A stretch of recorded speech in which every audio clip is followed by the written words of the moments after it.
దేవునికి స్తోత్రం, వందనాలు. సామెతలు 31వ అధ్యాయం. రాజైన లెముయేలు మాటలు. అతని తల్లి అతనికి ఉపదేశించిన దేవోక్తి. నా కుమారుడా, నేనేమందును? నేను కన్న కుమారుడా, నేనేమందును? నా మొక్కులు మొక్కి కనిన కుమారుడా, నేనేమందును? నీ బలమును స్త్రీలకియ్యకుము, రాజులను నశింపజేయు స్త్రీలతో సహవాసము చేయకుము. ద్రాక్షరసము త్రాగుట రాజులకు తగదు, లెముయేలు, అది రాజులకు తగదు. మద్యపానాసక్తి అధికారులకు తగదు. త్రాగిన ఎడల వారు కట్టడలను మరతురు, దీనులకందరికీ అన్యాయం చేయుదురు. ప్రాణము పోచున్నవానికి మద్యము నియ్యుడి, మనోవ్యాకులము గలవారికి ద్రాక్షరసము నియ్యుడి. వారు త్రాగి తమ పేదరికము మరతురు, తమ శ్రమను ఇక తలంచకుందురు. మూగవారికిని దిక్కులేని వారికందరికిని న్యాయము జరుగునట్లు నీ నోరు తెరవుము. నీ నోరు తెరిచి న్యాయముగా తీర్పు తీర్చుము. దీనులకును శ్రమపడు వారికిని దరిద్రులకును న్యాయము జరిగింపుము.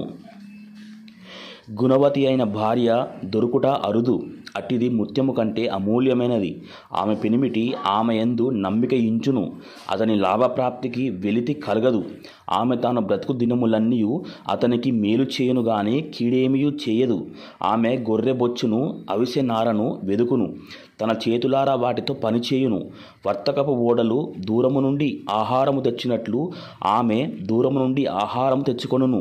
ఆమె చీకటితోనే లేచి తన ఇంటివారికి భోజనం సిద్ధపరచును, తన పనికత్తెలకు బత్తెము ఏర్పరచును. ఆమె పొలమును చూచి దానిని తీసుకొనును, తాము కూడబెట్టిన ద్రవ్యము పెట్టి ద్రాక్ష తోట ఒకటి నాటించును. ఆమె నడికట్టు చేత నడుము బలపరుచుకొని చేతులతో బలముగా పనిచేయును. తన వ్యాపార లాభము అనుభవము చే తెలుసుకొనును. రాత్రివేళ ఆమె దీపము ఆరిపోదు. ఆమె పంటెను చేత పట్టుకొనును, తన వ్రేలతో కదురు పట్టుకొని వడుకును. దీనులకు తన చెయ్యి చాపును, దరిద్రులకు తన చేతులు చాపును. తన ఇంటివారికి చలి తగులునని భయపడదు. ఆమె ఇంటివారందరూ రక్తవర్ణ వస్త్రములు ధరించిన వారు. ఆమె పరుపులను సిద్ధపరచుకొనును.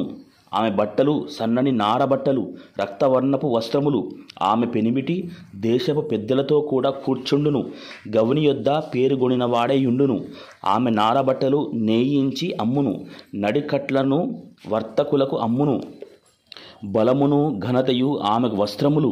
ఆమె రాబోవు కాలము విషయమై నిర్భయముగా ఉండును. జ్ఞానము కలిగి తన నోరు తెరచును, కృపగల ఉపదేశము ఆమె బోధించును. ఆమె తన ఇంటి వారి నడతలను బాగుగా కనిపెట్టును, పని చేయకుండా ఆమె భోజనం చేయదు.